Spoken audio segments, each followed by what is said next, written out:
Is your technology working for you or against you? This is the IssuesWatch podcast.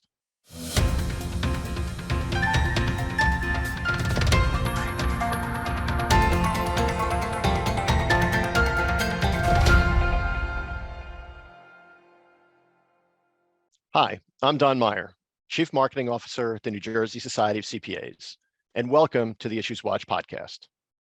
Cybersecurity has reached a tipping point. After decades of private sector organizations more or less being left to deal with cyber incidents on their own, the scale and impact of cyber attacks means that the fallout from these incidents can ripple across societies and borders. Now, governments feel a need to do something, and many are considering new laws and regulations.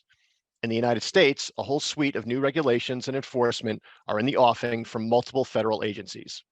But companies don't need to just sit by and wait for the rules to be written and then implemented.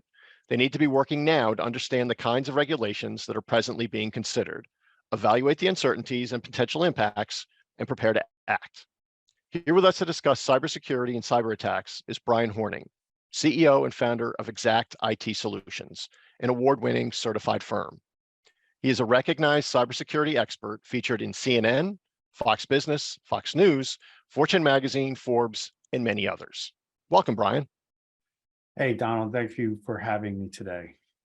Appreciate you being here.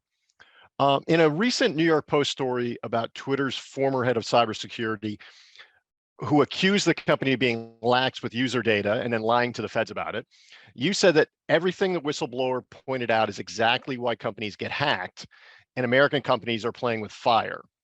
Despite all the well-publicized cyber attacks we've seen the last few years, is there still a feeling among CEOs and IT professionals that it won't happen to their company? Yeah, it's a combination of a couple of things. That's probably the more prevalent, scenario that we see when we're talking to businesses about where they're at with their cybersecurity and their maturity and how much they're, spending or dedicating in their budget to cyber defense activities. And the other couple of things are just lack of education.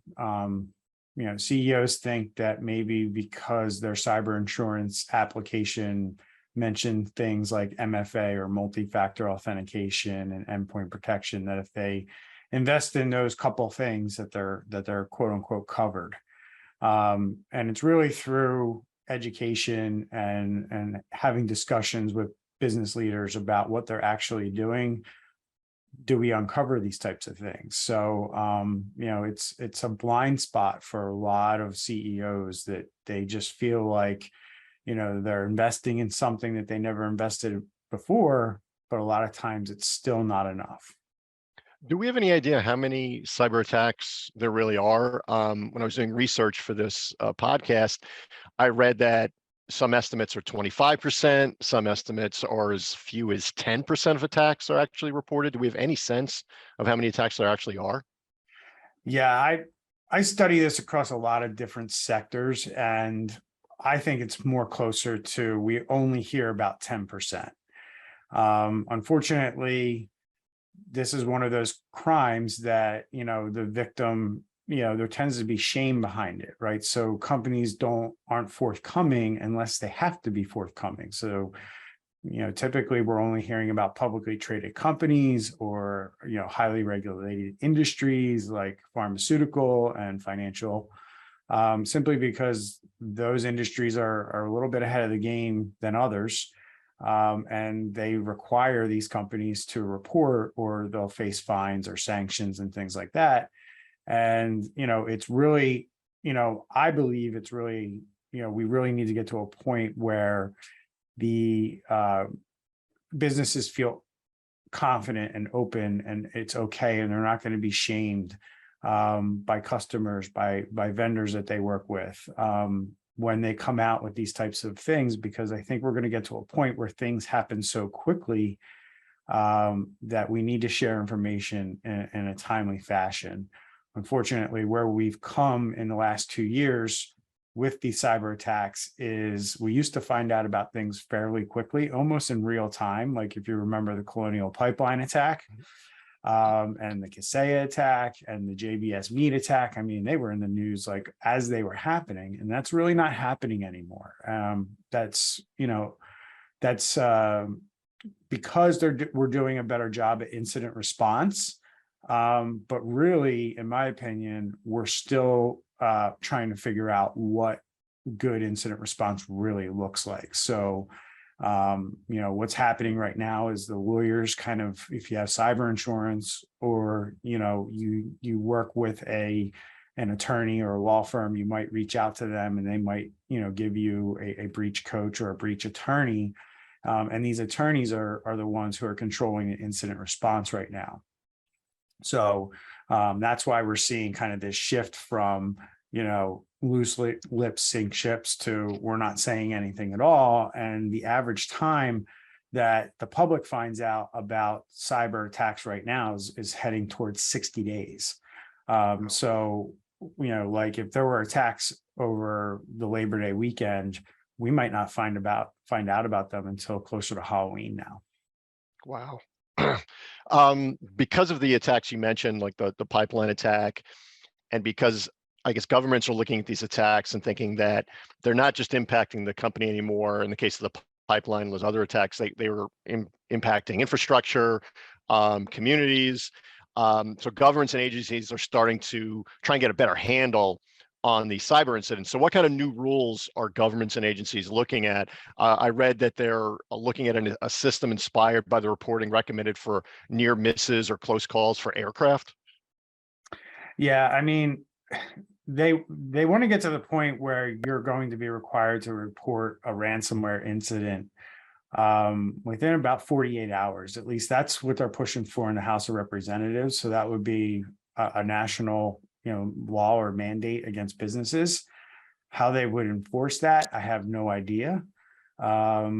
Because, there's really nobody able to sit there and monitor whether a cyber criminal group has successfully deployed ransomware. So it's still going to be based on the honor system, in my opinion. And really, reporting after the fact is just going to give us lagging data, in my opinion. The focus should really be on, making companies, adopt a cybersecurity framework into their business, and figuring out ways to make sure that that's actually happening. It's going to happen, slowly through, right now it's starting with, Department of Defense and anyone who has like Department of Defense contracts. It's going to spread to government contracts. My opinion, it'll spread to the critical infrastructure sectors. And then they're just going to monitor that. And then, if you're not in critical infrastructure, it's going to kind of be a voluntary thing for a little while until states and local governments start to really, put in their own laws and figure this out at that level. Is it fair to say that governments are looking at rules more about reporting after the fact and less on prevention upfront? Yeah, that's exactly where we're at right now. Unless you're in a regulated industry, that's where we're seeing kind of the latter, what you mentioned, like prevention and putting up certain cyber defenses and requiring companies to do so. But right now, most of the laws that we're seeing on the books are, reporting after the fact. So we're just trying to get an idea of how bad this problem really is, in what sectors, in what levels of business. I think with the idea to try to change the mindset and reframe CEOs, especially in small to mid markets who think that they're just not big enough to be a target. I think the government needs to back up, what they're saying with some data to say, hey, this is actually happening at this rate at businesses of this size. We don't have that data right now. So right now, CEOs really, only base their opinion on whether this is a real threat to their business or not, based on whether they know somebody who got attacked or not, or they've been attacked themselves. Right. So if governments are being more reactive than proactive, what can a company of any size do now to protect itself from cyber attack, even one that would only impact that organization or that company, even in a limited way, wouldn't be as widespread as the pipeline attack? But what can companies do now to protect themselves? Yeah, I'm going to go back to what I said originally. Like, in my opinion, there isn't a silver bullet for any of this. You really have to start to understand what a framework is around cybersecurity. There are several you can choose from, depending on what industry you're in. It may make more sense to do like an ISO framework versus our government's framework, which is known as NIST, NIST 800 to be more specific. There's other frameworks you can implement that are out there. There's the MITRE ATT&CK framework. But businesses should look at one of these frameworks, decide which one fits them best, and adopt it. In financial services and a lot of the CPAs here, they probably have, SOC certifications, type 1, type 2s. These are very logical certifications for CPA firms to get, mainly because, SOC is the AICPA's, framework for business continuity and cybersecurity. And that's really what a company needs to start to get their head around and start to determine, because this isn't something that you're going to implement overnight in a year and 2 years. This is a process, and it goes along with the maturity of your business.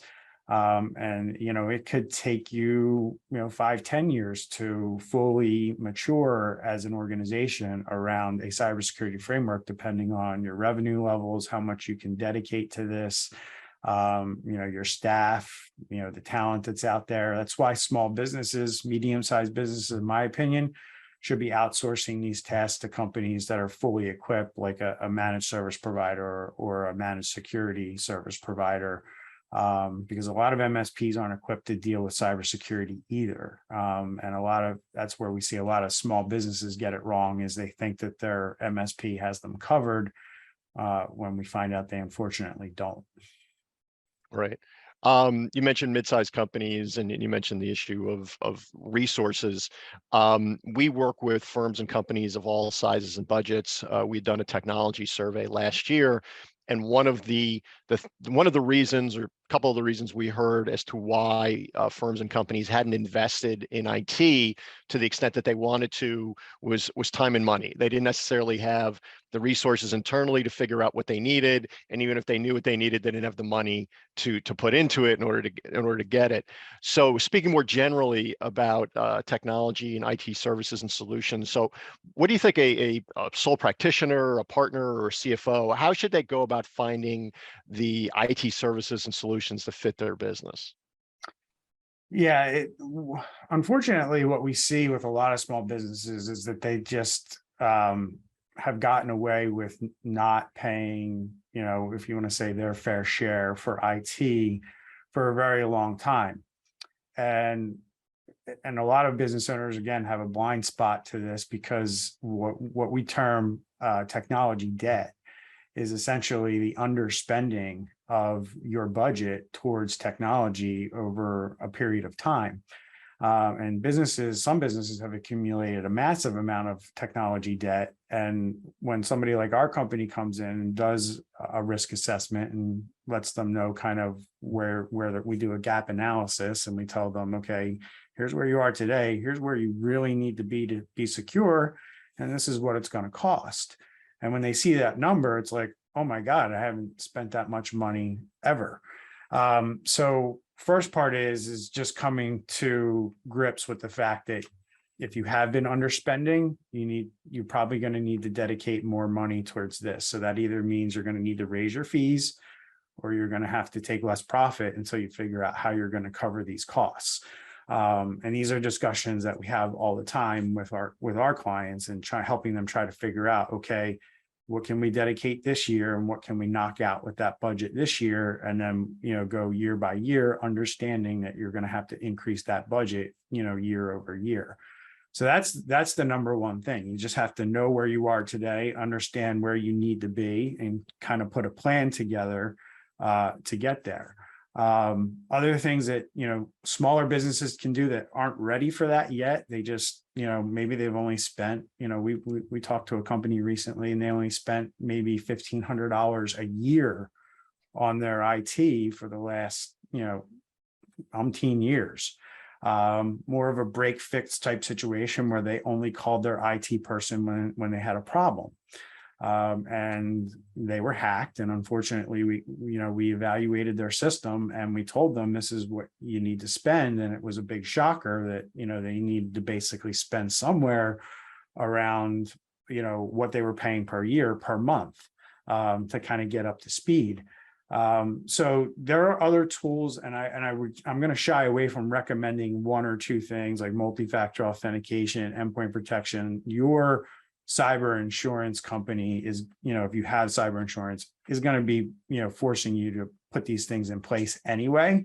I'm just here to warn everyone that those things are just one or two pieces in maybe 20 that need to come together in order to really protect your critical assets.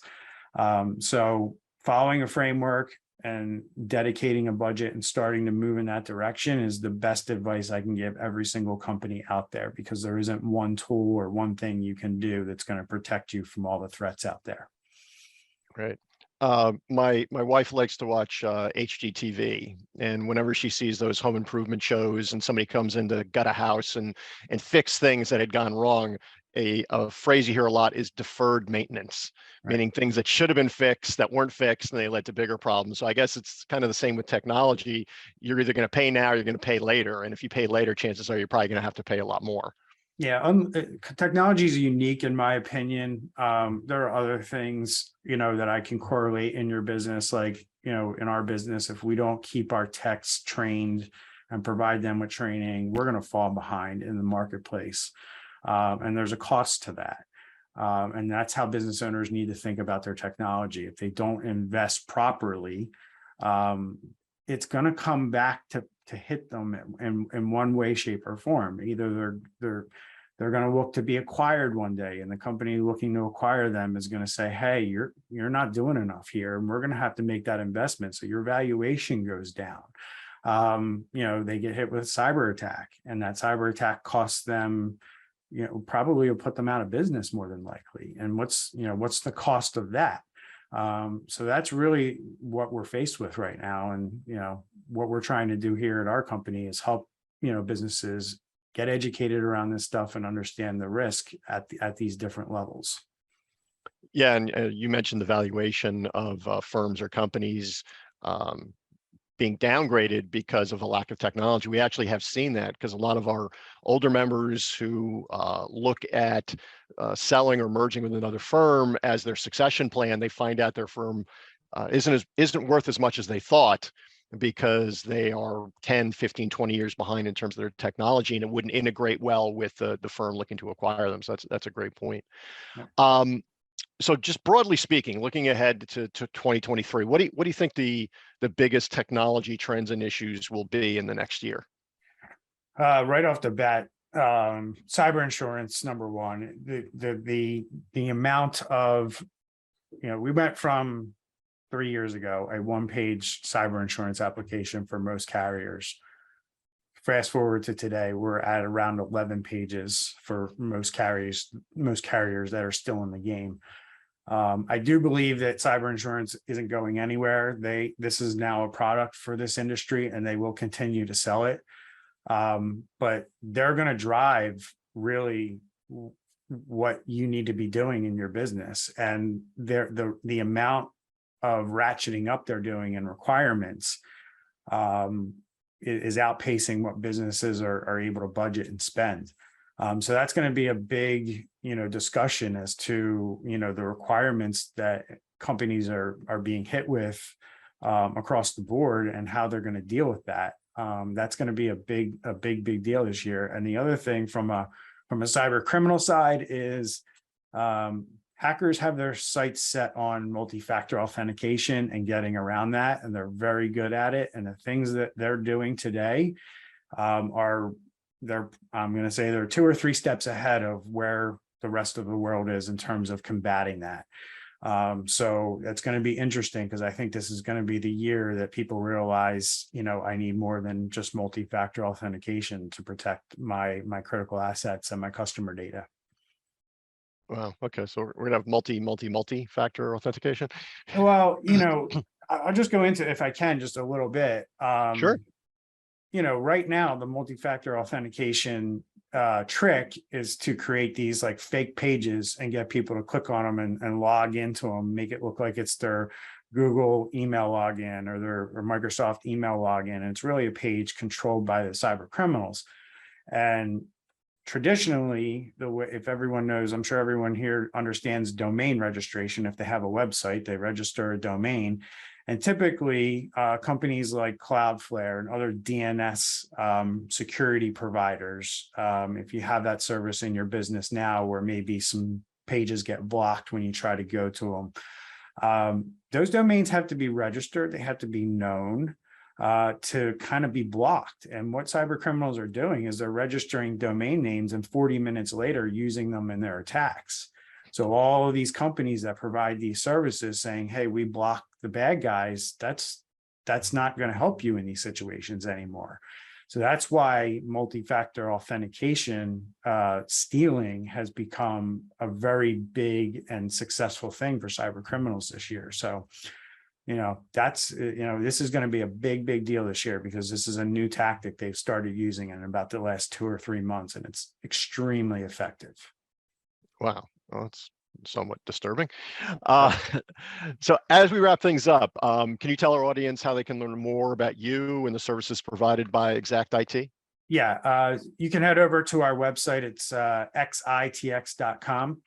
And there's a huge menu at the top of different things that we do. And each page that you go to will have a way that you can reach out to somebody on our team to get more information. There's also a resources section there where you can download white papers and ebooks and all kinds of information around just the basics you can be doing around cybersecurity in your business. So highly encourage you to get those resources. They're all free. Okay, great. Well, Brian, this has been an enlightening and slightly frightening conversation, but we appreciate your time and thanks for joining us today. Yeah, thanks again for having me, and everyone stay safe out there. Thank you all for listening and watching. You can get more cybersecurity guidance at njcpa.org/hub/cybersecurity. And we encourage all NJCPA members to join the Emerging Technologies Interest Group. You can sign up at njcpa.org/groups.